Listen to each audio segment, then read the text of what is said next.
नमस्कार मित्रों, स्वागत है आप सभी का हमारे इस चैनल पे। तो मित्रों, मैं आप सभी का दोस्त महेंद्र बाबल एक बार फिर से हाजिर हूँ आपके साथ एक नए अध्याय के साथ। हम पढ़ रहे थे राजस्थान के भौतिक प्रदेश, और राजस्थान के भौतिक प्रदेश की इस कड़ी में दो पार्ट हम पढ़ चुके हैं, यानी कि 2 अध्याय पढ़ चुके हैं। तीसरा जो अध्याय है इस भौतिक प्रदेश का वो है आपका पूर्वी मैदानी भाग। तो मित्रों, हमने सबसे पहले मरुस्थल के बारे में पढ़ा था। मरुस्थल की हमने पूरी जानकारियां ली थी, मरुस्थल की क्या क्या विशेषताएं हैं, मरुस्थल को कितने भागों में बांटा गया है और अन्य मरुस्थल के कितना श्रेणीवार वर्गीकरण किया गया है। उसके बाद हम लोगों ने अरावली को पढ़ा था। फिर अरावली के बारे में देखा था, अरावली की क्या विशेषताएं हैं, अरावली की उत्पत्ति कब हुई है, अरावली की जुड़वा बहन किसे कहते हैं, अरावली का पिता किसे कहा जाता है, औसत ऊंचाई कितनी है, अरावली की लंबाई कितनी है, शुरुआत कहाँ से होती है, अंत कहाँ पे होता है। यानी कि खूब सारी बातें थी अरावली की जो अपने एग्जाम के पॉइंट ऑफ व्यू के अकॉर्डिंग देखी थी हम लोगों ने। तो आज इसी कड़ी में मैं आपके साथ लेके आया हूँ पूर्वी मैदानी भाग।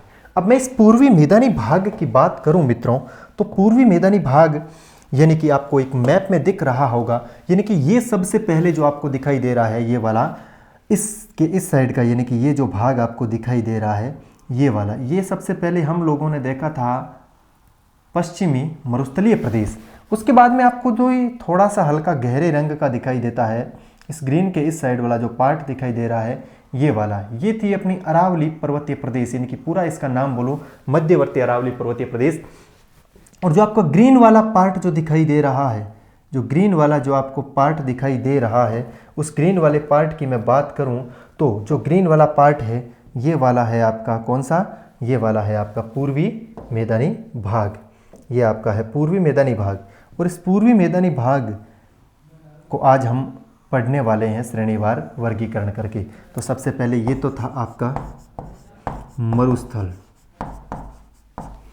ये थी आपकी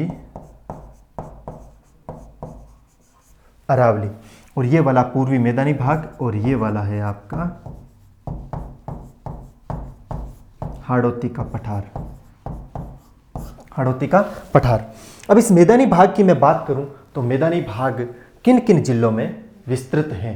तो सबसे पहले मैंने आपको एक टेबल बनाई थी, उस टेबल में सभी जो चारों भौतिक प्रदेश हैं उन चारों भौतिक प्रदेश का जो निर्माण है कैसे हुआ, निर्माण काल कौन सा है, उसके बाद में मैंने उनकी क्षेत्रफल बताया था, उनकी जनसंख्या बताई थी, ठीक है, सब बताई थी, जिले कितनों में ये फैला हुआ है, मिट्टी कैसी है, वहाँ की वनस्पति कैसी है, वहाँ की जलवायु कैसी है, वर्षा कितनी होती है और ढाल किस दिशा में है, ये सब बताया था मैंने।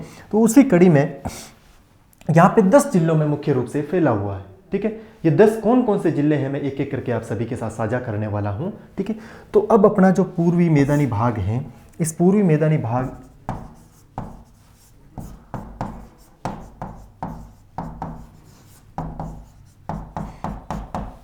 ये जो है ये 33 सागर के अवशेष के रूप में यहाँ पे मौजूद है। और इस 33 सागर के अवशेष की बात करें तो यहाँ पे 2 भौतिक प्रदेश ऐसे हैं जो 33 सागर का अवशेष माने जाते हैं। एक तो है पूर्वी मैदानी भाग और एक है अपना मरुस्थल, यानी कि ये जो दोनों भाग हैं पूर्वी मैदानी और ये जो मरुस्थल वाला पार्ट, ये 33 सागर के अवशेष हैं। अरावली और हाड़ौती ये वाला गोंडवाना लैंड का अवशेष हैं।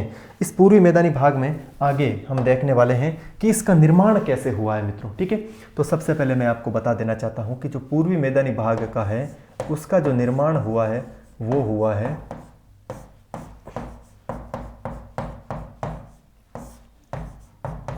33 सागर से। इसका निर्माण 33 सागर से हुआ है, लेकिन इसका निर्माण काल कौन सा है, मेरे साथ आप सभी लोग नोट करते जाइएगा अपनी नोटबुक में, इसका निर्माण काल कौन सा है। अगर मैं निर्माण काल की बात करूं यहां से, तो इसका जो निर्माण काल है वो है आपका प्लीस्टोसीन काल।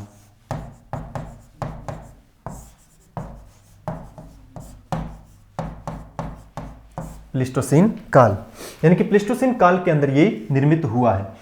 अब ये निर्माण कैसे हुआ, क्वेश्चन पूछा जाता है कि इसका जो मैदान होते हैं उन मैदानों का निर्माण कैसे होता है, उन मैदानों का निर्माण कैसे होता है, अगर आपसे ये क्वेश्चन पूछा जाए। तो मित्रों, जितने भी जो मैदान बने हैं, यानी कि अगर भारत के मैदानों की बात करूं मैं, तो भारत के जो मैदान है उनका निर्माण नदियों के द्वारा हुआ है, ठीक है। अब मैदान की बात करूं निर्माण कैसे हुआ है, तो मैदान का निर्माण हुआ है अपना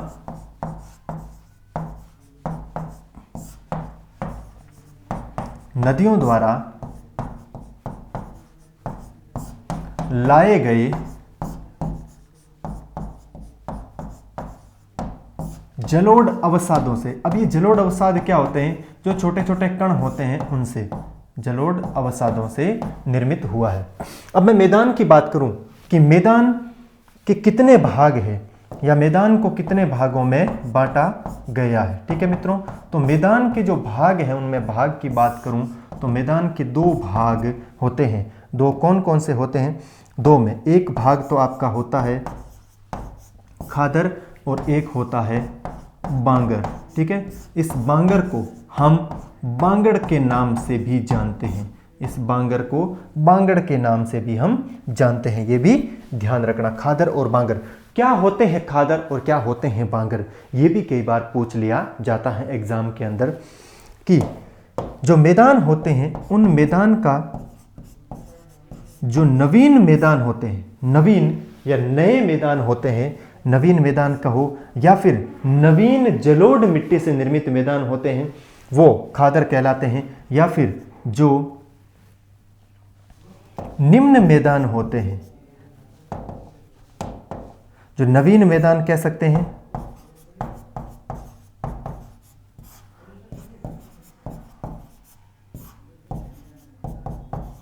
निम्न मैदान कह सकते हैं, उपजाऊ मैदान कह सकते हैं। इसका निर्माण कैसे होता है मैं आपको बताऊंगा। बांगर की बात करूं तो बांगर क्या होते हैं कि ये जो पुराने मैदान होते हैं, पुराने मैदान, और ये मैदान कैसे? जलोढ़ मैदान होते हैं। और ये वाले क्या होते हैं? उच्च मैदान होते हैं, नदी के पाट से थोड़े ऊपर उठे हुए होते हैं, ऊपर वाले इलाकों में होते हैं। और ये वाले कम उपजाऊ मैदान होते हैं, कम उपजाऊ मैदान, और ये वाले कम उपजाऊ मैदान होते हैं। ध्यान रखना मित्रों। ठीक है, तो क्वेश्चन पूछा जाता है मैदान कितने प्रकार के होते हैं। ठीक है, तो मित्रों मैदान दो प्रकार के होते हैं, एक तो होता है खादर, एक होता है बांगर। खादर किसे कहते हैं? तो खादर नवीन जलोढ़ मैदान होते हैं उन्हें खादर कहते हैं। निम्न मैदान होते हैं वो भी खादर कहलाते हैं। और ये जो उपजाऊ अधिक होते हैं, और इनके अगर निर्माण की बात करूं तो यहाँ पे प्रति वर्ष क्या करती है नदी? नवीन जलोढ़ मिट्टी की जो परत यहाँ पे बिछा देती है, इसलिए ये वाले उपजाऊ अधिक होते हैं। वैसे यहाँ पे बाढ़ का खतरा भी ज़्यादा रहता है बारिश के दिनों में। बांगर पुराने मैदान होते हैं, ऊंचे वाले भागों में स्थित होते हैं, और ये कम उपजाऊ मैदान होते हैं। ठीक है, अब निर्माण कैसे होता है खादर और बांगर का, ये मैं थोड़ा सा डायग्राम के माध्यम से बताना चाहता हूं। सबसे पहले मैं नदी के निर्माण की जो शुरुआती दौर है उसी में आपको ले चलता हूं। सबसे पहले अगर मैं बात करूं यहाँ पे, जैसे एक ये अपने पहाड़ी इलाका है, सपोज दैट ये कोई पहाड़ी या पर्वत है, उस पहाड़ी या पर्वत से एक धारा बहती है नदी। वैसे शुरुआत में इसके निर्माण की संरचना की बात करूं तो सबसे पहले वहां पे अपने तराई और भांबर क्षेत्र भी आते हैं। ठीक है, यानी कि ये जो पहाड़ी है, इस पहाड़ी के जो नीचे वाला पार्ट है ये वाला, ठीक है, इस नीचे वाले पार्ट में यहां पे आपका एक नीचे वाले पार्ट के अंदर सबसे पहले यहां पे आपका भांबर क्षेत्र आएगा। ठीक है, इसे जलोढ़ पंख भी कहा जाता है। वैसे गंगा यमुना के मैदान का निर्माण इस भांबर क्षेत्र में होता है। फिर भांबर के बाद यहां पे एक अपना दलदल वाला पार्ट बनेगा। इस दलदल वाले पार्ट को तराई के नाम से जाना जाता है। इस दलदल वाले को भांबर, यहां पे अपने भांबर के अंदर तो होता है आपका कंकर पत्थर का जमाव, और इस तराई के अंदर होता है आपका दलदली भाग होता है। ये वाला क्या होता है? दलदली भाग होता है। इसलिए यहां पे जैव विविधता क्या होती है? यहां पे जैव विविधता अधिक होती है। ठीक है, यहां पे जैव विविधता क्या होती है? बायोडायवर्सिटी मैक्सिमम होती है, यहां पे सर्वाधिक होती है। उसके बाद में यहां से क्या करती है कि नदी की जो धाराएं होती है वो चारों ओर से इकट्ठी होती है, और इकट्ठी होकर के एक निश्चित मार्ग के अंदर एक बहती है। एक नदी यहां से एक नदी क्या करती है? एक निश्चित मार्ग के अंदर नदी बहती है। और जब नदी एक निश्चित मार्ग के अंदर बहती है तो नदी अपने आसपास क्या करती है कि नदी अपने आसपास एक मिट्टी का जमाव करती है। अपने आसपास एक हल्की मिट्टी का जमाव करती है। ठीक है, आपको ये रंग दिखाई नहीं दे रहा, माफ कीजिएगा, मैं चेंज कर लेता हूं एक कलर। अपने आसपास क्या करती है? एक मिट्टी का जमाव करती है। और ये जो मिट्टी का जो कण है, ठीक है, यानी कि यहां पे।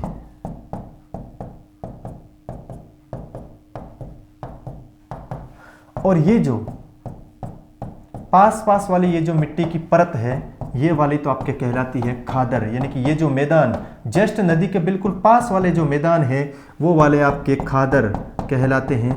और जो दूर बनेंगे मैदान वो वाले आपके क्या कहलाएंगे?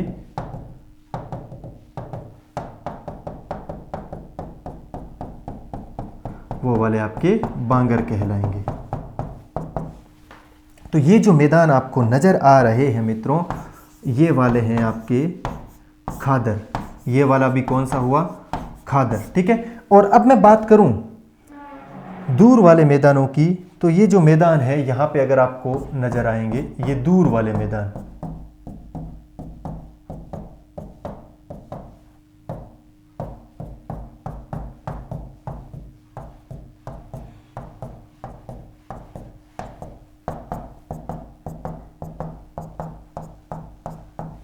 यानी कि ये जो दूर वाले मैदान बन रहे हैं आपके यहाँ पे, ये जो मैदान है ये आपको जो ग्रीन कलर के अंदर दिखाई दे रहे हैं, ये वाले आपके कहलाएंगे बांगर।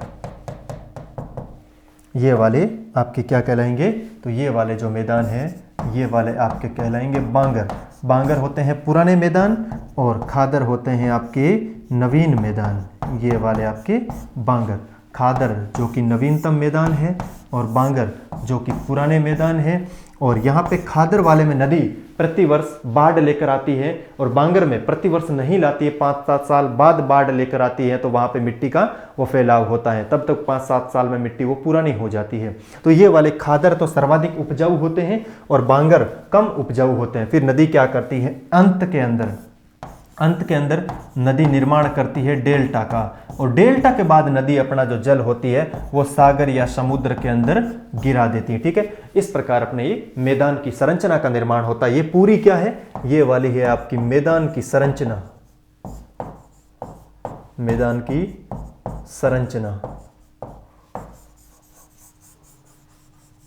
मैदान की संरचना। सबसे पहले ये क्या होते हैं? ये पहाड़ होते हैं जहां से नदी का उद्गम स्थल होता है, पहाड़ या पर्वत। उसके बाद जस्ट यहाँ पे क्या होता है? कंकर पत्थर का जमा होता है। जो नीचे वाला जो पार्ट आपको नजर आ रहा है, उस नीचे वाले पार्ट में यहाँ पे अपने कंकर पत्थरों का जमा होगा। और यहाँ पे जो कंकर पत्थर है, यहाँ पे नदी गुप्त रूप में बहती है। यहाँ पे नदी क्या? यहाँ पे जो नदी होती है वो गुप्त रूप में बहती है, नदी यहाँ पे दिखाई नहीं देती है।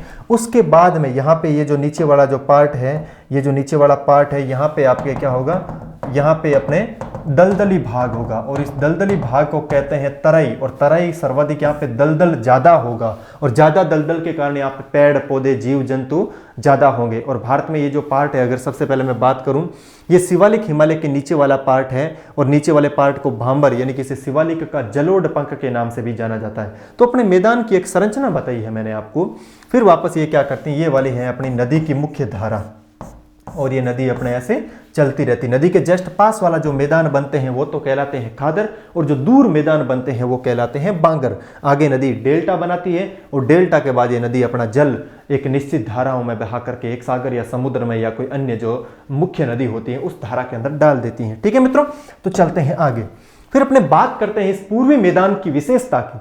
विशेषता की मैं बात करूं, हम पढ़ रहे हैं पूर्वी मैदानी भाग और पूर्वी मैदानी भाग की जो विशेषता है, सबसे पहली विशेषता इसकी यही है, राजस्थान का सर्वाधिक उपजाऊ क्षेत्र। राजस्थान का सबसे ज्यादा जो उपजाऊ क्षेत्र है वो पूर्वी मैदानी भाग है। अब सर्वाधिक उपजाऊ है तो इसे राजस्थान का अन्न का कटोरा या खाद्यान्न का कटोरा कहते हैं। खाद्यान्न का कटोरा कहते हैं। फिर अपने बात करें, यह राजस्थान का सर्वाधिक विकसित क्षेत्र या भाग हैं। अब यहां पे बात करें, सबसे ज्यादा ये डेवलप्ड एरिया है। सबसे ज़्यादा डेवलप कैसे है कि यहाँ पे एक तो जो अपना राजधानी क्षेत्र है राजस्थान की, जयपुर वाला इलाका है, राजस्थान का डेवलप एरिया है। उसके पास में अपने अलवर है, भरतपुर है, ये भी राजस्थान का डेवलप एरिया माना जाता है। डेवलप्ड क्यों? यहाँ पे जो आधारभूत आवश्यकताएं होती है किसी भी उद्योग के लिए, अन्य चीज़ों के लिए, आधारभूत उद्योग भारत में क्या? कृषि है। मैक्सिमम जो आधारभूत आवश्यकताएं हैं उनमें कृषि से पूर्ण हो जाती है। तो आधारभूत आवश्यकताओं के लिए जो कृषि जहाँ पे ज़्यादा होती है वो अपने एक विकसित एरिया हो जाता है। फिर अपने बात करें, ये अपने राजस्थान का सर्वाधिक जनघनत्व वाला भाग।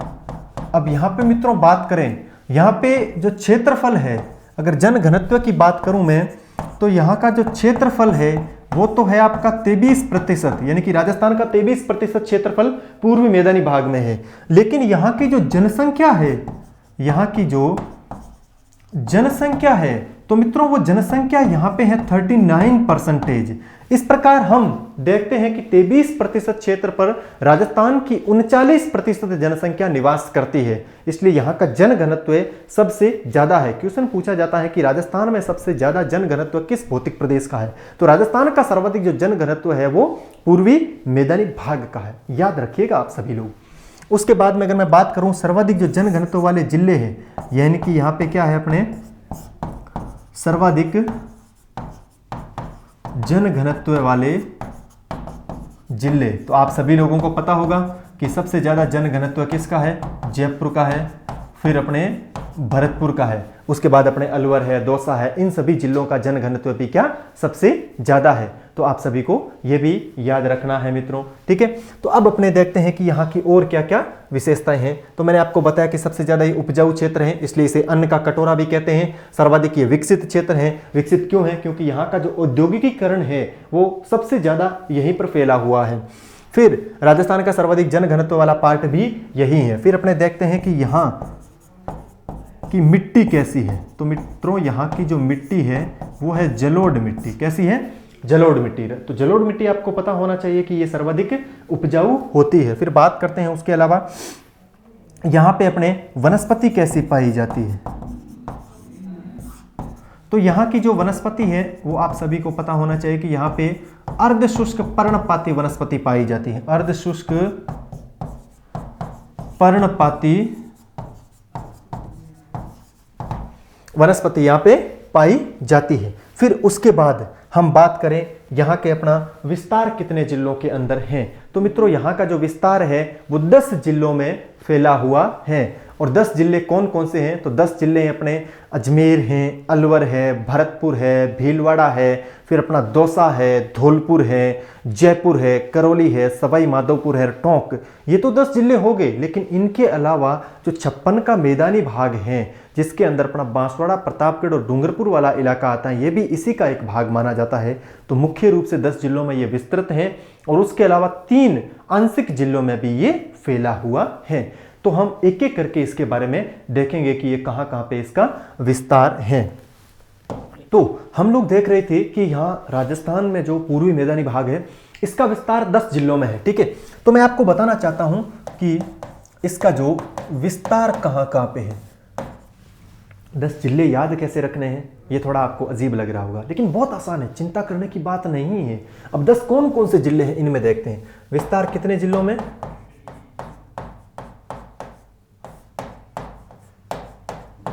10 जिलों में। अब ये 10 कौन कौन से? अब देखो, ए पे 2 याद करने, ठीक है। याद कर लोगे ना मेरे साथ? ABCD आती होगी ना भाई, पहली से पढ़ते आ रहे हैं। पहली क्या, कुछ लोग अंग्रेजी माध्यम वाले हैं तो उनके तो LKG है, UKG, वहां से शुरुआत हुआ है। भाई हमारा तो पहली से ही सीधा शुरुआत हुई है, ठीक है। एकदम गांव की जो सरकारी स्कूलें हैं, अपना जो पढ़ाई लिखाई हुई है वो सरकारी स्कूलों में ही हुई है, ठीक है। सरकारी स्कूल के विद्यार्थी हैं तो चिंता करने की बात नहीं है, आज अच्छी खासी कंडीशन में है। चलिए बी पे 2, ठीक है। आ गया A B C को छोड़ दो, फिर करते हैं D पे, ठीक है। C पे वैसे थोड़ा सा इसका आंशिक विस्तार चित्तौड़ के अंदर भी है, ठीक है। फिर अपना C वाला, फिर अपने D पे 2, फिर अपना जे के एस और टी। अब इनका दो ग्रुप बन रहा है, देखो जे के बाद के और एस के बाद क्या आएगा, एस के बाद टी आएगा। ठीक है, अपना यहाँ पे जे के बाद के और एस के बाद टी, ये वाला आ गया। अब अपने देखते हैं यहाँ पे इनका विस्तार कहाँ कहाँ पे। ठीक है, तो सबसे पहले अपना ए से क्या हो जाएगा, अलवर, अलवर के अंदर भी है। ए से क्या हो जाएगा, अजमेर, अजमेर के अंदर भी। ठीक है, बी से क्या हो जाएगा, भरतपुर, बी से क्या हो जाएगा, भीलवाड़ा, सी चित्तौड़, डी से क्या हो जाएगा,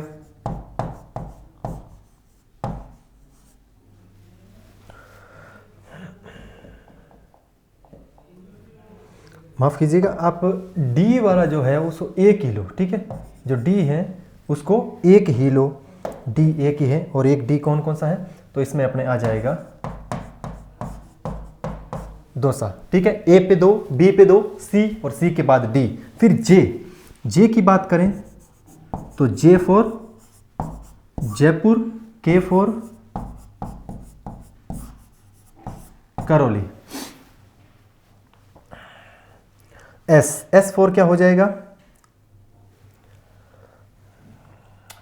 सवाई माधोपुर, इस लाइन के ऊपर ही आ रहा है सवाई माधोपुर। टी फॉर क्या हो जाएगा, टोंक। ठीक है, ये हो गया। अब इसके अलावा क्या हो जाएगा, छप्पन का मैदान, छप्पन का मैदान। तो मुख्य रूप से तो इन 10 जिलों में फैला हुआ है और इसके अलावा आंशिक रूप से ये 56 के मैदान में फैला हुआ है। अब ये मुख्य जिले कौन कौन से हैं, तो अलवर है, अजमेर है, भरतपुर है, भीलवाड़ा है, चित्तौड़ है, दौसा है, जयपुर है, करौली है, सवाई माधोपुर है, टोंक है और 56 का मैदान है। अब इनमें फैला हुआ है। अब अपना ये कहाँ पे ये है, अब सबको आपको ये पता होना चाहिए, एक एक करके हम देखेंगे। तो मित्रों अब ये एक एक करके हम देखते हैं। इस पूर्वी मैदानी भाग यानी कि पूर्वी मैदानी प्रदेश है, इसका वर्गीकरण करते हैं। इसका क्या करते हैं, क्लासिफिकेशन या वर्गीकरण। तो पूर्वी मैदानी भाग को 3 भागों में बांटा गया है। 3 कौन कौन से, माही बेसिन, बनास व बाणगंगा बेसिन और चंबल बेसिन। ध्यान रखिएगा मित्रों, इसको 3 भागों में बांटा गया है, लेकिन नदियां कितनी है, 4। नदियां 4 है लेकिन भाग 3 है। तो भाग 3 कौन कौन से हैं, माही बेसिन, बनास व बाणगंगा बेसिन और चंबल बेसिन। अब एक एक करके देखते हैं माही बेसिन के बारे में। अभी जो माही नदी है, यानी कि अपने को पता होना चाहिए कि माही नदी बांसवाड़ा, डूंगरपुर और प्रतापगढ़ में बहती है। तो माही नदी के आसपास का जो इलाका है वहां पे माही नदी मैदान का निर्माण करती है। और मुख्य रूप से माही नदी जो मैदान का निर्माण करती है वो बांसवाड़ा और प्रतापगढ़ में करती है और आंशिक रूप से डूंगरपुर में करती है। डूंगरपुर का जो दक्षिणी भाग है उसमें माही नदी अपना मैदान बनाती है। और माही नदी की मैं बात करूं तो माही नदी के जो आसपास का इलाका है, प्रतापगढ़ में माही के किनारे के क्षेत्र को कांठल के नाम से जाना जाता है। और इस माही नदी का जो मैदान है इसे 56 का मैदान कहा जाता है। अब इसे 56 का मैदान क्यों कहते हैं, क्योंकि यहाँ पे माही नदी के अंदर 56 नदी नाले आकर गिरते हैं और इसके किनारे 56 गांवों का समूह है, इसलिए इसे 56 का मैदान भी कहा जाता है। माही नदी राजस्थान की ऐसी नदी है जो अरावली की पूर्व दिशा में बहती है, लेकिन इसका जल अरब सागर में गिरता है।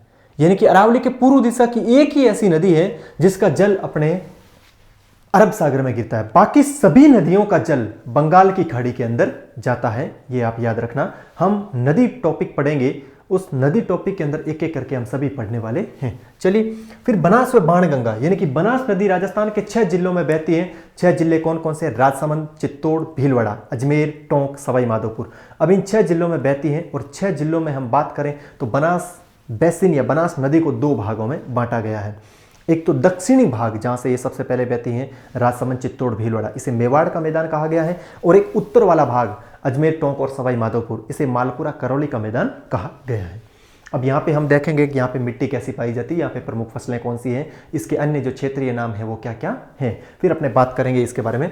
बाणगंगा बेसिन, बाणगंगा की बात करूँ तो ये राजस्थान की सबसे उपजाऊ मैदान का निर्माण करती है। पूरे राजस्थान के अंदर सबसे जो उपजाऊ मैदान है मित्रों वो बाणगंगा का है। सबसे उपजाऊ मैदान कौन सा है, वो बाणगंगा का है।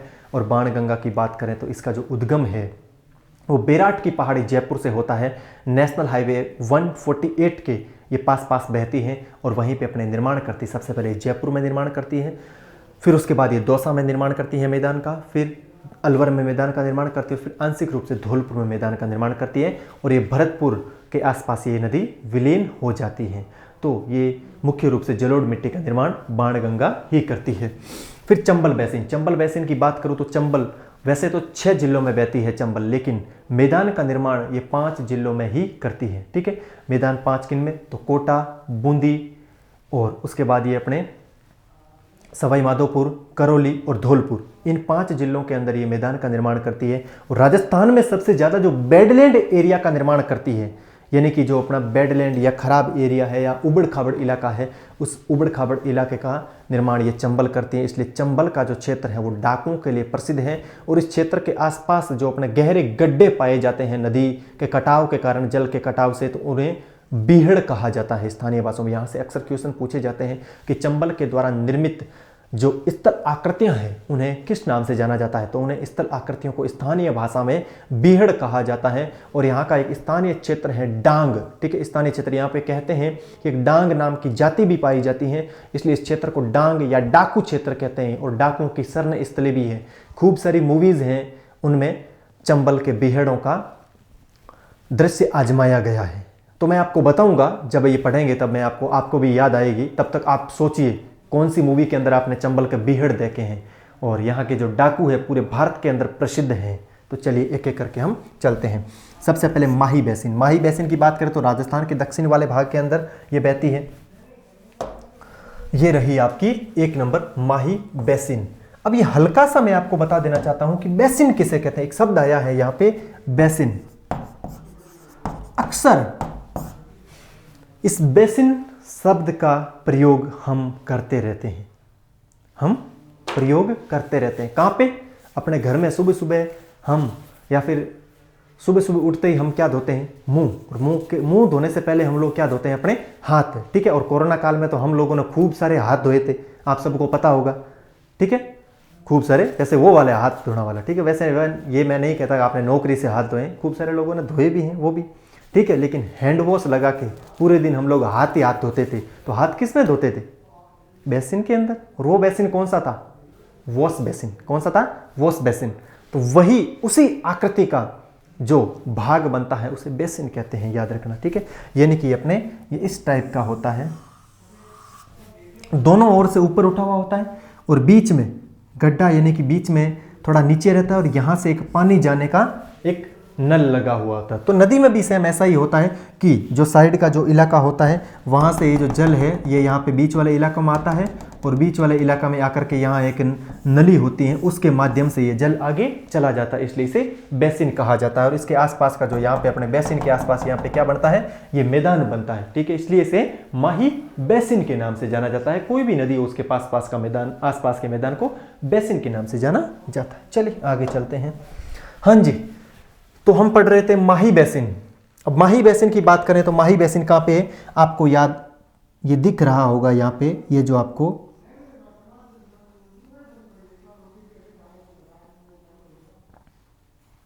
ये वाला भाग। ठीक है, ये है आपका माही बेसिन। इसमें कौन कौन से जिले हैं? तो यहाँ पे आपका जिला आ जाएगा इसके अंदर बांसवाड़ा, यहाँ पे आपका जिला आ जाएगा इसके अंदर प्रतापगढ़, और मित्रों यहाँ पे जिला आ जाएगा आपका डूंगरपुर। ठीक है, डूंगरपुर, बांसवाड़ा, प्रतापगढ़ और डूंगरपुर राजस्थान के आदिवासी जिले हैं। वैसे मैं खुद डूंगरपुर जाके आया हूँ, कुछ टाइम मैंने डूंगरपुर में व्यतीत किया है। वहाँ पे कोई कोचिंग सेंटर, वहाँ पे मैंने पढ़ाने गया था मैं वहाँ। तो बहुत ही शांत और बहुत ही प्यारा एरिया है, बहुत मतलब शब्द कम है डूंगरपुर के लिए, इतना तो साफ है वो। लोग कहते हैं कि डूंगरपुर में आदिवासी है, यूं है, मुझे नहीं लगता वहाँ आदिवासी है। अगर उनको देखें और फिर जो बड़े शहर है, जोधपुर है, जयपुर है, कोटा है, उनको देखें तो आदिवासी जोधपुर, जयपुर और कोटा वाले हैं उनके सामने।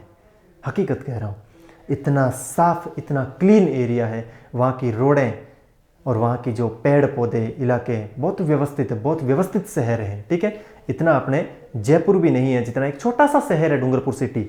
मैं रह चुका हूँ वहाँ पे 3 महीने रहा था समथिंग। बहुत छोटा सा शहर है और बहुत ही प्यारा शहर है। वहाँ पे एक गार्डन वगैरह बहुत व्यवस्थित है सब, और वहाँ के लोग भी बहुत सभ्य हैं। कहते हैं कि लोग वहाँ पे आदिवासी नहीं, वहाँ आदिवासी नहीं है, आदिवासी उनके सामने हम हैं। वो तो एक प्रकृति के रक्षक माने जाते हैं, सच मायने में कहें तो उन्हें। चलिए हम चलते हैं वापस माही बेसिन के अंदर। तो बांसवाड़ा, प्रतापगढ़ और डूंगरपुर में ये बहती हैं। सबसे पहले मैं आपको माही के बारे में बता देता हूँ कि माही का विस्तार कहाँ कहाँ पे है। तो मित्रों, माही नदी का जो विस्तार है वो 3 जिलों में है। ठीक है, 3 जिले कौन कौन से हैं? 3 जो जिले हैं वो है वागड़ वाले। ठीक है, कौन से में? वागड़ प्रदेश के अंदर। और ये जो वागड़ है, अब वागड़ की बात करो तो इसमें कौन कौन से जिले आएंगे? तो इसमें जिले आ जाएंगे आपका बांसवाड़ा,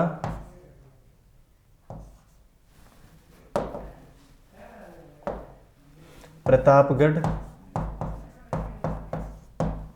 और डूंगरपुर। तो बांसवाड़ा, प्रतापगढ़ और डूंगरपुर, इन 3 जिलों में, और इन तीनों जिलों को संयुक्त रूप से वागड़ क्षेत्र कहा जाता है। याद रखिएगा, एक तो होता है बांगड़ या बांगर और एक होता है वागड़।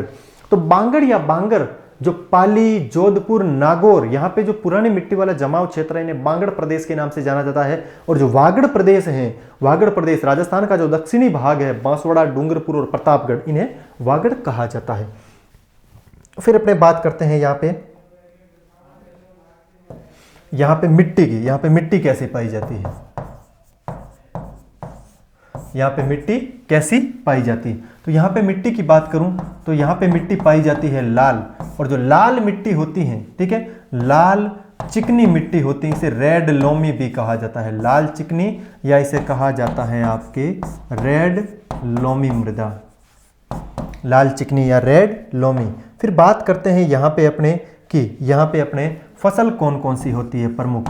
तो दक्षिणी राजस्थान है, या यहाँ पे जो लाल चिकनी मिट्टी के अंदर एक तो आपके मक्का होता है मुख्य रूप से, और एक आपके यहाँ पे चावल होता है। ठीक है, यानी कि अपने बांसवाड़ा साइड चावल का अच्छा उत्पादक राज्य है। मक्का और चावल यहाँ मुख्य फसल है। और यहाँ के जो लोग होते हैं वो अपने एक कृषि करते हैं, उस कृषि का क्या नाम है? यहाँ पे की जाने वाली जो कृषि है उस कृषि का नाम है वालरा। क्या नाम है? वालरा। क्वेश्चन पूछा जाता है वालरा क्या है? तो वालरा एक स्थानांतरित कृषि है जो आदिवासियों के द्वारा की जाती है। इसमें क्या करते हैं, पहले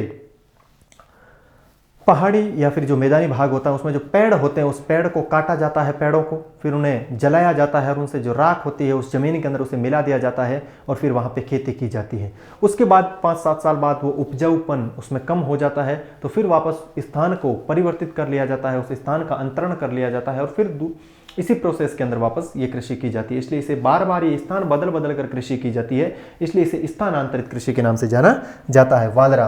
अब ये वालरा कौन करते हैं? तो वालरा ये वाले भील और जो गरासिया जनजाति होती है वो करते हैं। और मुख्य रूप से राजस्थान में जो वालरा है वो दक्षिणी राजस्थान में की जाती है। और इस वालरा कृषि के 2 प्रकार है। एक तो आपकी है चिमाता,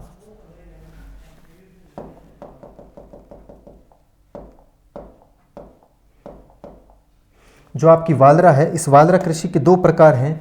एक तो आपकी है चिमाता और एक है दजिया। चिमाता और एक है दजिया। अब मैं चिमाता की बात करूं, चिमाता कहां पे? तो चिमाता जो पहाड़ी भागों में जो कृषि की जाती है उसे चिमाता कहते हैं, और जो मैदानी भागों में जो कृषि की जाती है वालरा, उसे दजिया कहा जाता है। तो जो बनास का मैदान है, सॉरी माफ कीजिए, माही का मैदान है, इस माही के मैदान में वालरा की दजिया प्रकार की कृषि की जाती है। याद रखिएगा, हल्का सा याद रख लेना, माता, और माता के मंदिर कहां पे होते हैं? पहाड़ों पे। माता के मंदिर कहां पे होते हैं? पहाड़ों पे होते हैं। और दूसरा वाला दजिया, यानी कि मैदानी भागों में जो कृषि की जाती है स्थानांतरित, उसे दजिया कहा जाता है। और राजस्थान में इस कृषि को वालरा के नाम से जाना जाता है, ये आप याद रखना। फिर बात करते हैं हम माही मैदान के बारे में, यानी कि यहां पे आपके एक पाया जाता है छप्पन का मैदान। तो छप्पन का मैदान किसे कहते हैं? तो मित्रों, छप्पन का मैदान कहां पे पाया जाता है? तो छप्पन का मैदान पाया जाता है आपके बांसवाड़ा, डूंगरपुर और प्रतापगढ़ में। होता क्या है छप्पन का मैदान? तो माही के किनारे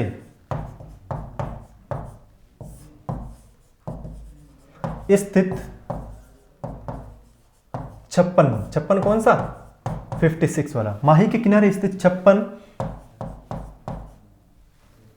नदी नालों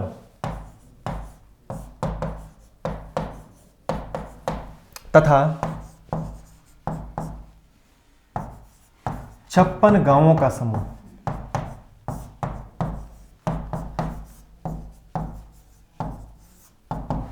माही के किनारे स्थित 56 नदी नालों तथा 56 जो गांवों का समूह है वो आपके क्या कहलाता है, वो आपके 56 का मैदान कहलाता है। इसके अलावा इस मैदान का जो दूसरा नाम है वो आपके एक इसे भाटी का मैदान भी कहते हैं। 56 के मैदान के अलावा इसे क्या कहते हैं मित्रों, अब भाटी का मैदान भी कहा जाता है। ये भी क्वेश्चन पूछा गया है कि भाटी का मैदान किसे कहते हैं, तो भाटी का मैदान भी अपने जो माही का मैदान है इसको उपनाम एक इसका है भाटी का मैदान, 56 का मैदान भाटी का मैदान। अब इसका जो एक इलाका है, इस एक इलाके को आपके कांठल भी कहा जाता है। कांठल, ये भी क्वेश्चन पूछा गया है कि कांठल किसे कहते हैं। ठीक है, ये पिछले एक एग्जाम हुआ था साल भर पहले, उसमें भी पूछा गया है कांठल। जो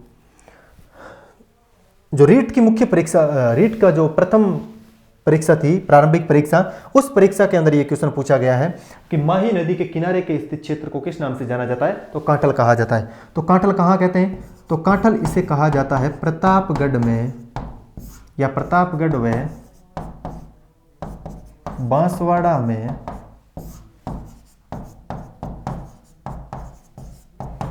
माही के किनारे स्थित क्षेत्र को कांठल कहा जाता। ठीक है, तो प्रतापगढ़ व बांसवाड़ा के अंदर माही का जो किनारे स्थित जो क्षेत्र है उसे कांठल के नाम से जाना जाता है, और स्थानीय भाषा में इस कांठल को कांठा भी कहा जाता है। वहां पे जो उसके जस्ट पास का इलाका है उसे कांठल या कांठा के नाम से भी जाना जाता है। आपको यहां से 3 शब्द देखने हैं। एक शब्द तो आपका हो गया 56 का मैदान, एक हो गया 56 या भाटी का मैदान, और एक आपके हो गया कांठल। ये भी आपको याद रखना है मित्रों मुख्य रूप से। ठीक है, तो हम लोगों ने माही का मैदान है उसके बारे में ये चीजें देखी थी। उसके बाद जो अपना अगला जो भाग है वो वाला है आपका बनास व बाण गंगा का मैदान। तो आपको यहाँ पे मैप के अंदर दिख रहा होगा जो दूसरा भाग है इसका, बनास व बाण गंगा का मैदान। तो ये कहाँ कहाँ पे है, तो बनास और बाण गंगा का जो मैदान है वो भाई आपके बनास का मैदान 6 जिलों में फैला हुआ है, और 3-4 जिलों के अंदर ये बाण गंगा का मैदान फैला हुआ है। बनास का मैदान कहाँ कहाँ पे है वो थोड़ा सा आपको मैं बता देता हूँ। आपको ये जो नजर आ रहा है, ये वाला इस कलर में जो आपको नजर आ रहा है, ये सारा का सारा आपको बनास का मैदान नजर आ रहा है।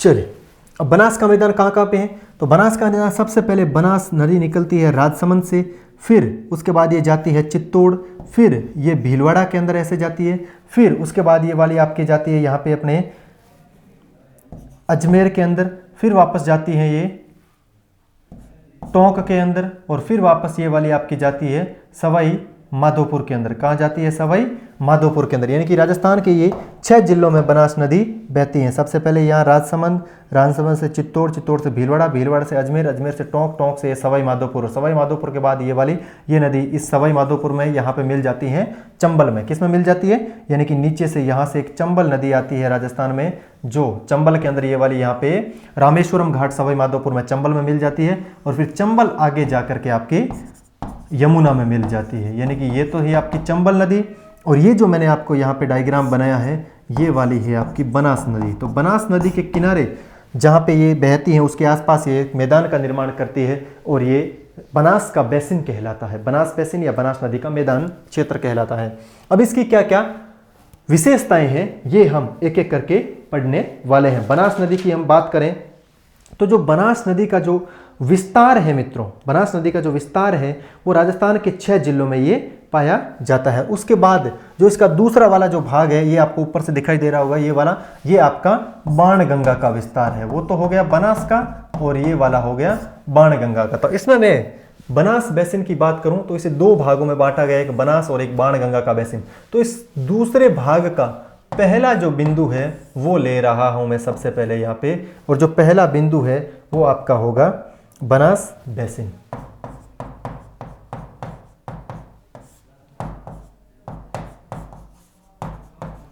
सबसे पहले बनास बेसिन की बात करूं तो बनास बेसिन का विस्तार कहाँ कहाँ पे है, तो बनास बेसिन का विस्तार है 6 जिलों में। कितने जिलों में? 6 जिलों में। याद तो रह जाएगा ना आप सभी को?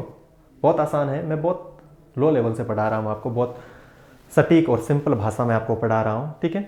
बहुत ही आसान है। आप इसको पहली दफ़ा पढ़िएगा और अपने साथ साथ नोट्स बनाते जाइएगा। अब जितना जो टाइम लग रहा है, सेकंड टाइम उसका आधा टाइम लगेगा, फिर थर्ड टाइम उसका भी आधा समय लगेगा, ठीक है? तो इस प्रकार अपने पढ़ते जाओगे तो बार बार पढ़ोगे तो आपको याद हो जाएगा, ठीक है? पहली बार में कोई याद नहीं कर पाता है। अगर आप पहली बार में कोई लोग कर भी रहे हैं तो उनकी जो मेमोरी है वो अच्छी है, ये भी अच्छी बात है। तो कोई लोग होते हैं वैसे अलबेले, तो वो पहली बार में एक बार पढ़ते हैं और उनको याद हो जाता है, तो बहुत अच्छी बात है, वो भी पढ़ते जाइए। और जिनको पहली बार में याद नहीं हो रहा है तो वो 2-3 बार पढ़ लें, कोई बात नहीं है चिंता की। मैं आपको एक 0 लेवल से पढ़ाने जा रहा हूँ 6 जिलों में। अब 6 जिले कैसे याद करने हैं? बहुत आसान है, ठीक है? अब बहुत आसान क्या है कि अपनी एक टीम है आईपीएल के अंदर, ठीक है? आईपीएल के अंदर टीम, और टीम कौन सी वाली? विराट कोहली वाली। आप सभी का, कुछ लोगों का फेवरेट होगा, मैक्सिमम लोगों का फेवरेट होगा विराट कोहली। तो विराट कोहली की कौन सी टीम है? आरसीबी, यही है ना? और विराट कोहली वगैरह, जैसे मान लो ये वाले, अब याद करते हैं अपने आरसीबी से, ठीक है? 6 में 3 और वापस अपना 1। विराट कोहली वगैरह टीम वाले पैसे निकालने कहां से जाते हैं? एटीएम से। पैसे निकालने कहां से जाते हैं? एटीएम से, ठीक है? अब कौन कौन से जिले हैं? तो 6 जो जिले हैं उनमें 1 नंबर है आपका राजसमंद, आर से हो गया राजसमंद, सी से हो गया चित्तौड़, बी से हो गया भीलवाड़ा, ठीक है? ए से हो गया अजमेर, टी से हो गया टोंक, और एम से हो गया सवाई माधोपुर। मैंने एम माधोपुर वाला लिया, ठीक है? माधोपुर कौन सा है? सवाई माधोपुर वाला। इस प्रकार अपने ये 6 जिले हैं, और 6 कौन कौन से हैं? 1 number Rajsamand, 2 number Chittor, 3 number Bhilwara, 4 number Ajmer, 5 number Tonk और 6 नंबर सवाई माधोपुर। तो यहाँ पे अपने ये नंबर भी अंकित कर सकते हैं हम लोग।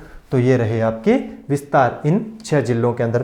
फिर बनास नदी की बात करता हूं मैं कि बनास नदी के अंदर आपकी मृदा कैसी है, मिट्टी कैसी है? बनास नदी में मिट्टी कैसी है? तो मित्रों, बनास नदी के अंदर जो मिट्टी है वो है भूरी। भूरी कैसी होती है कि जो भूरी मिट्टी होती है उसको लाल और पीली का जो मिश्रण होता है वो भूरी मृदा कहलाती है। बनास नदी के अंदर लाल और पीली मिट्टी का मिश्रण यानी कि भूरी मिट्टी है। और ये जो भूरी मिट्टी है यहाँ पे मुख्य रूप से जो फसल है, जैसे जौ है, ठीक है? इस प्रकार की जो फसलें यहाँ पे, मसाले हैं, ये वाले मसाले यहाँ पे थोड़े कम होते हैं, वैसे मसाले मैक्सिमम 12 कोटा के अंदर होते हैं। जौ वाला जो इलाका है, ठीक है, यहाँ पे अपने ये ज़्यादा होती है। फिर उसके बाद अपने बात करते हैं 2-3 यहाँ के प्रमुख एक क्षेत्र हैं, और उन क्षेत्रों की बात करूँ तो एक तो आपका आ जाएगा पीडमांट का क्षेत्र, और एक पीडमांट का मैदान, और एक आपका मैदान है उसे खेराड़ क्षेत्र भी कहते हैं, खेराड़ या माल खेराड़, ठीक है? उससे पहले चलो मैं ले लेता हूं आपके खेराड़ क्षेत्र।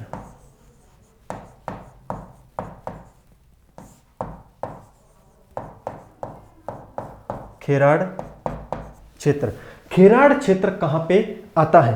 अब इसके बारे में भी आपको देखना होगा, यानी कि जो अपना बिजोलिया भीलवाड़ा है, ठीक है? बिजोलिया, जो भीलवाड़ा के अंदर एक जगह है बिजोलिया,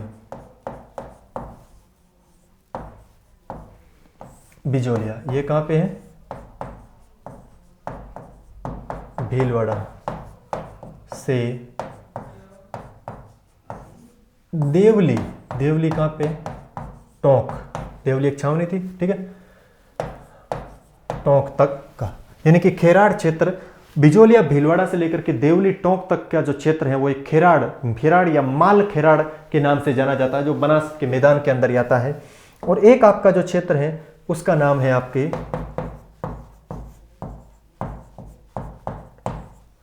पीडमांट का मैदान। ये मैदान भी है और ये वाला एक पठार भी है। अब ये किस प्रकार है, यानी कि जो पीडमांट का भाग है, ये जमीन है, जमीन से थोड़ा सा ऊपर उठा हुआ है, ठीक है, और ऊपर उठा हुआ भाग है जैसे अपने एक पठार होता है, और यहाँ पे आपका ये स्थित है पीडमांट का मैदान। इस पठारी भाग टाइप है, टीले नुमा ऊपर उठा हुआ है, और इस टीले नुमा ऊपर उठे हुए भाग के ऊपर का जो मैदान है वो वाला पीडमांट का मैदान कहलाता है। ये कहां से कहां तक है, तो ये वाला आपके एक साइड तो इसके है देवली टोंक, और इसके एक साइड है देवगढ़ राजसमंद, देवगढ़, और ये आता है राजसमंद में। तो देवली टोंक से लेकर के देवगढ़ राजसमंद तक का जो मैदान है और साथ में एक पठारी भाग भी है, ये वाला आपके क्या कहलाता है, पीडमांट का मैदान कहलाता है। फिर अपने बात करते हैं बनास नदी का, जो बनास का मैदान है या बनास बेसिन है, इस बनास बेसिन का वर्गीकरण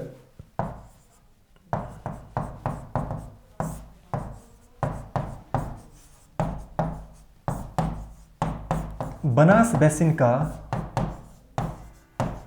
वर्गीकरण, तो इसे दो भागों में बांटा गया है। एक तो दक्षिण का मैदान और एक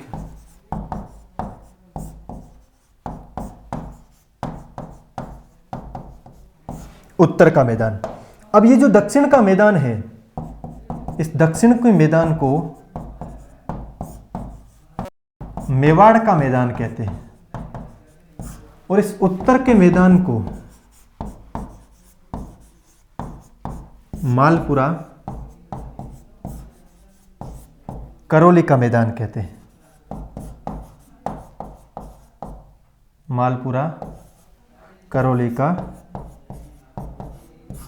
मैदान कहते हैं। याद रखिएगा, दक्षिण के मैदान को मेवाड़ का मैदान और उत्तर के मैदान को मालपुरा करौली के मैदान। अब ये विस्तार कहां कहां पे है इनका, तो मैंने आपको बताया था आरसीबी यानी कि राजसमंद, चित्तौड़, भीलवाड़ा, और एटीएम अजमेर, टोंक और सवाई माधोपुर में इनका विस्तार है। बहुत ही आसान है। बनास के मैदान को दो भागों में बांटा, एक जो सबसे नीचे वाला पार्ट जहां से बनास नदी शुरुआत होती है उसे दक्षिण का मैदान यानी कि मेवाड़ का मैदान कहते हैं, और ये राजसमंद, चित्तौड़ और भीलवाड़ा इन तीन जिलों में फैला हुआ है। और दूसरा जहां बनास नदी अंत में चंबल में मिल जाते हैं उसके पास से पहले कितने 3 जिले, वो उत्तर दिशा रह गई, तो इसे उत्तर का मैदान, दूसरा नाम है इसका मालपुरा करौली का मैदान, और ये 3 जिलों में फैला हुआ है। कौन कौन से, एटीएम, अजमेर, टोंक और सवाई माधोपुर, इन 3 जिलों में ये फैला हुआ है। आप सभी को याद रखना होगा। तो ये अपना हो गया बनास का मैदान। उसके बाद अपने देखते हैं नेक्स्ट देखते हैं बाणगंगा का मैदान। नेक्स्ट कौन सा हुआ अपना, नेक्स्ट हो गया अपना बाणगंगा बेसिन,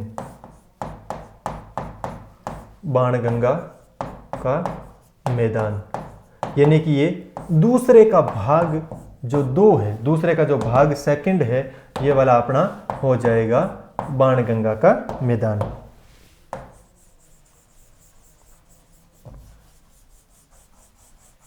दूसरे का जो भाग सेकंड है वो बाणगंगा का मैदान। सबसे पहले हम देखते हैं इसका विस्तार। सबसे पहले ये मैदान का निर्माण करते हैं जयपुर के दक्षिणी भाग में, फिर उसके बाद में ये मैदान बनाती है बाणगंगा नदी दौसा के अंदर, फिर मैदान आपके ये बनाती है अलवर के अंदर, और फिर आंशिक रूप से ये मैदान का निर्माण करती है धौलपुर के अंदर। ठीक है, ये तो यहाँ पे अपने, और फिर अपने एक बीच में ये मैदान का निर्माण करती है मुख्य रूप से ये भरतपुर के आसपास, इसे भरतपुर का मैदान कहा जाता है। इन जिलों के अंदर ये मैदान का निर्माण करती है। यहाँ पे मिट्टी कैसी है, तो मित्रों यहाँ पे जो मिट्टी पाई जाती है वो पाई जाती है जलोढ़। मिट्टी कैसी पाई जाती है, जलोढ़। और यहाँ पे अपने बात करें फसलों की हम बात करें तो यहाँ पे जो फसलें होती है वो मुख्य रूप से होती है एक तो गेहूं, और एक आपके हो जाती है यहाँ पे सरसों, और ये तो रबी की। और खरीफ की फसलों में यहाँ मुख्य रूप से होता है अलवर जयपुर के आसपास बाजरा। ठीक है, ये वाले अपने मुख्य फसलें हैं यहाँ पे। ये तो होती है रबी के अंदर मुख्य फसलें, और ये होती हैं अपने खरीफ की फसलों में मुख्य फसलें। और फिर अपने बात करते हैं यहाँ पे सिंचाई। यहाँ पे अपने सिंचाई कैसे की जाती है, राजस्थान के सर्वाधिक सिंचित इलाकों में से एक है सिंचाई, यानी कि यहाँ सिंचाई का जो मुख्य साधन है वो है कुआं। और मैं कुएं की बात करूं तो कुएं में सबसे ज़्यादा जो कुएं से सिंचाई की जाती है वो जयपुर में की जाती है। कुएं से सबसे ज़्यादा जो सिंचाई की जाती है वो कहाँ, जयपुर और भरतपुर के आसपास ये कुएं से सिंचाई भी की जाती है। फिर अपने यहाँ जो दूसरा सिंचाई का साधन है वो है नहरें। अब ये नहरें, यहाँ पे एक तो भरतपुर नहर है, ठीक है, ये वाली अपनी भी यहाँ की प्रमुख नहर है। नहरों से कहाँ से सिंचाई की जाती है, नहरों से की जाती है भरतपुर में, ठीक है, नहरों से कहाँ पे, भरतपुर में। और फिर अपना ये जो क्षेत्र है यहाँ पे कुआं और नहरों से सर्वाधिक सिंचाई की जाती है। इसके अलावा यहाँ पे क्या है कि ये राजस्थान का क्या है, सर्वाधिक उपजाऊ व अन्न उत्पादक मैदान।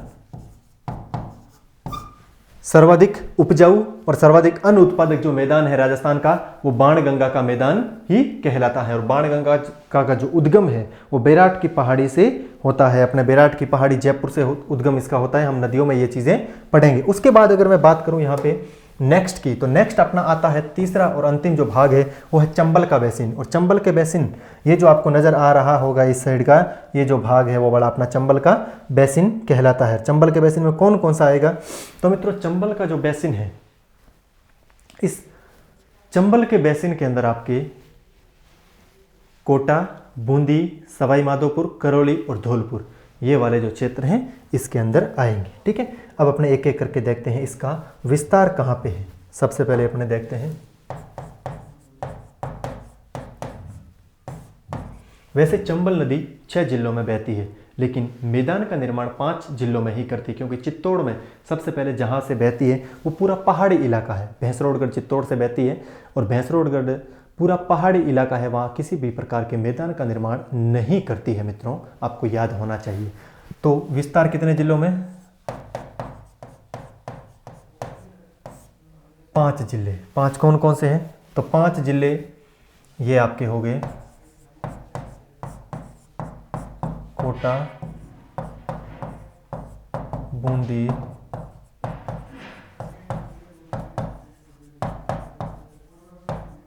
सवाई माधोपुर, करौली और धौलपुर। कोटा, बूंदी, सवाई माधोपुर, करौली और धौलपुर, इनके अंदर वापस ये आपके 5 जिलों में फैली हुई है। फिर अपने बात करते हैं यहाँ पे अपने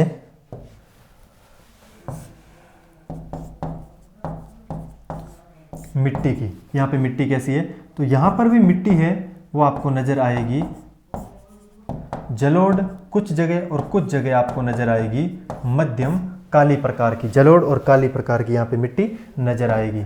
और यहाँ पे अपने फसलें कौन कौन सी होती है, अगर मैं इसकी बात करूँ फसलें, तो यहाँ पे जो फसलें होती है, एक तो मसाले यहाँ पे क्या होंगे, ज़्यादा पाए जाएंगे, ठीक है। यहाँ पे अपने मसाले ज़्यादा होंगे। और यहाँ पे अपने फल ये भी थोड़े ज़्यादा रहेंगे, फल और सब्जियों वाले ये भी इलाका ज़्यादा रहेगा। और अपने चंबल का जो बेसिन है इनकी बात करें तो यहाँ पे अपने क्या करती है, इस क्षेत्र का जो अन्य नाम है, इस क्षेत्र का जो अन्य नाम है इसको कहा जाता है डांग क्षेत्र या डाकू क्षेत्र। डांग या डाकू क्षेत्र के नाम से जाना जाता है। डांग क्यों कहते हैं, क्योंकि डांग एक जनजाति है, वो डांग जाति या जाति के लोग यहाँ पे पाए जाते हैं, इसलिए इसे डांग क्षेत्र के नाम से जाना जाता है। डाकू क्षेत्र क्यों कहते हैं, क्योंकि यहाँ पे डाकुओं की ये शरण स्थली है। यहाँ पे एक चंबल के बीहड़ पाए जाते हैं। बीहड़ कैसे होते हैं, जो नदी का जब कटाव, नदी जब बहती है तो वापस ये फुल स्पीड में बहती है। चंबल राजस्थान की सबसे बड़ी नदी है, फुल स्पीड में बहती है। तो ये क्या करती है, जब बहती है तो अपने मार्ग के अंदर जहाँ से बहती है वहाँ पे बड़े बड़े गड्ढे बना देती हैं, और बड़े बड़े जो गड्ढे होते हैं उन गड्ढों को बीहड़ कहते हैं, ठीक है। और ये बीहड़ डाकुओं के लिए छुपने के लिए सबसे बेस्ट जगह है। ये मैंने जितनी काफ़ी मूवीज़ में इनका सीन आजमाया गया है, लेकिन 1-2 मूवी की चर्चा मैं आपके साथ कर रहा हूँ।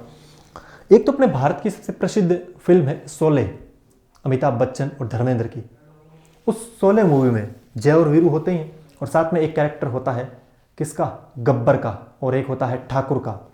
जो ठाकुर एक सीन के अंदर गब्बर के पीछे दौड़ रहे होते हैं। गब्बर आगे घोड़े पे दौड़ रहा है और पीछे पीछे ठाकुर घोड़े पे दौड़ रहा है। एक यानी कि चोर पुलिस वाला ही एक प्रकार होता है। तो उसमें गब्बर और ठाकुर जहाँ पे वो दौड़ते हैं, गब्बर को पकड़ने की कोशिश करते हैं ठाकुर, जहाँ पे जो फिल्म का शूटिंग आजमाई गई है वो चंबल के बीहड़ों में आजमाई गई है। कभी गड्ढे में ठाकुर दौड़ता है, कभी गड्ढे में वो गब्बर दौड़ता है। इस प्रकार की एक मूवी का जो सीन है 4-5 मिनट का, तो उसमें आप ध्यान से देखना, वो चंबल के बीहड़ों का आजमाया गया है। वो एक भारत की अच्छी फिल्म है वो भी। उस मूवी का लगभग 1 घंटे का जो सीन है वो इन्हीं बीहड़ों के अंदर ही आजमाया गया है। और उस मूवी का नाम है पान सिंह तोमर। पान सिंह तोमर। तो पान सिंह तोमर मूवी में भी जो बागी बनता है बाद में बंदा, वही इस चंबल के बीहड़ों में बनता है। और यहीं से, और वहाँ के खूब सारे, एक अपने और भी मूवी आ रखी है डाकुओं पे, फूलन देवी करके, तो वो भी चंबल की एक प्रसिद्ध डाकू, महिला डाकू थी। और भी खूब सारे डाकू हैं यहाँ के प्रसिद्ध, आज भी हैं, कहते हैं यहाँ पे डाकू निवास करते हैं, इसलिए डाकुओं की शरण स्थल के नाम से जाना जाता है। एक यहाँ पे पाया जाता है आपके बीहड़। बीहड़ क्या होता है?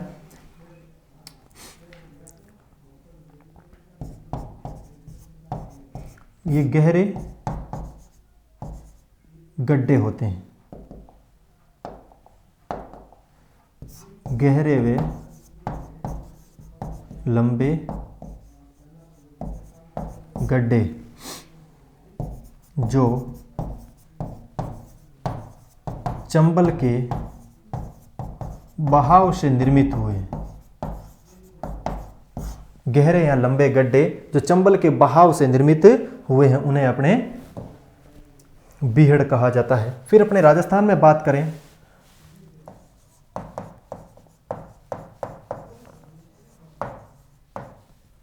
अवनालिका अपर्दन। तो राजस्थान में सर्वाधिक जो अवनालिका अपर्दन है वो किससे होता है? वो चंबल से होता है। राजस्थान में अवनालिका अपर्दन यानी कि अपने नाली के माध्यम से, पानी के माध्यम से जो मिट्टी को बहा करके आगे ले जाए और उसका अपर्दन कर ले, उस प्रकार का जो अपर्दन होता है उसे अवनालिका अपर्दन कहते हैं। और ये राजस्थान में सबसे ज़्यादा अवनालिका अपर्दन चंबल नदी के द्वारा किया जाता है। ये भी आपको याद रखना कि राजस्थान में सबसे ज़्यादा जो अवनालिका अपर्दन है वो चंबल के माध्यम से ही किया जाता है। और यहाँ इसे डांग या डाकू क्षेत्र के नाम से भी जाना जाता है। और फिर अपने बात करें कि राजस्थान में एक उबड़ खाबड़ और उत्खात भूमि है, ठीक है।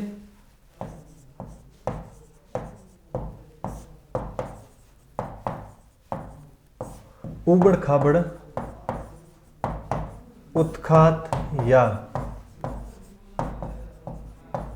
Badland area.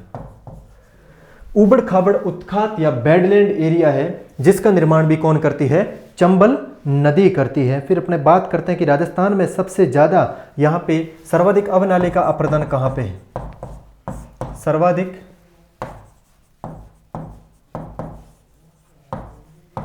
अवनालिका अपर्दन, तो सबसे ज्यादा जो अवनालिका अपर्दन है वो कोटा के अंदर है। फिर अपने बात करते हैं सर्वाधिक बीहड़ कहाँ पे है? सर्वाधिक बीहड़, तो सर्वाधिक बीहड़ है आपके सवाई माधोपुर में। फिर बात करते हैं प्रतिशत में सर्वाधिक बीहड़। प्रतिशत में सर्वाधिक बीहड़ कहां पे है? प्रतिशत में सर्वाधिक बीहड़ कहां पे है भाई लोगों? तो ये धौलपुर के अंदर पाया जाता है। फिर अपने क्वेश्चन पूछा जाता है कि डांग की रानी किसे कहते हैं? डांग की रानी, तो याद रखना डांग की रानी कहते हैं करौली को। और फिर याद रखना एक कि डांग का राजा कौन है? तो डांग का राजा है आपके धौलपुर। एक ये भी याद रख लेना कि बीहड़ पर्यटन केंद्र कहां पे है? बीहड़ पर्यटन केंद्र कहाँ पे है? तो बीहड़ पर्यटन केंद्र भी आपके धौलपुर में ही है, याद रखना, ठीक है। तो ये था अपना पूर्वी मैदानी भाग। तो एग्जाम के पॉइंट ऑफ व्यू के अकॉर्डिंग जितने भी जो प्रश्न बनते हैं वो मैंने आपके सामने प्रस्तुत किए हैं। तो सबसे पहले पूर्वी मैदानी भाग में हम लोगों ने इसे 3 भागों में बांटा था। एक तो माही का बेसिन, बनास और बाणगंगा का बेसिन और चंबल का बेसिन। हमने एक एक करके तीनों के बारे में पढ़ा है। तो नेक्स्ट अब मिलते हैं एक नए टॉपिक के साथ। तब तक के लिए धन्यवाद। राम राम, जय हिंद। उम्मीद है आपको ये वीडियो पसंद आया होगा। राजस्थान सीईटी के चैनल पर आपको तमाम विषयों के पूरे वीडियोस उपलब्ध हैं, वहां जाके आप जरूर देखिएगा। और इसका अगला वीडियो देखना तो यहां पर आपको जो लिंक दे रखी वहां जरूर क्लिक करके अगला वीडियो देख सकते हैं। साथ में इस चैनल को सब्सक्राइब कीजिएगा और बेल आइकन जरूर दबाइएगा ताकि आपके पास नोटिफिकेशन पहुंच जाए और आप उस वीडियो तक पहुंच सकें। साथ में यदि आप हमसे टेलीग्राम चैनल पर नहीं जुड़े हैं तो टेलीग्राम चैनल की लिंक डिस्क्रिप्शन में दे रखी है, आप वहां जाके टेलीग्राम ज्वाइन कर सकते हैं ताकि आपको तमाम नोट्सों की पीडीएफ पहुंच सके। Thank you very much.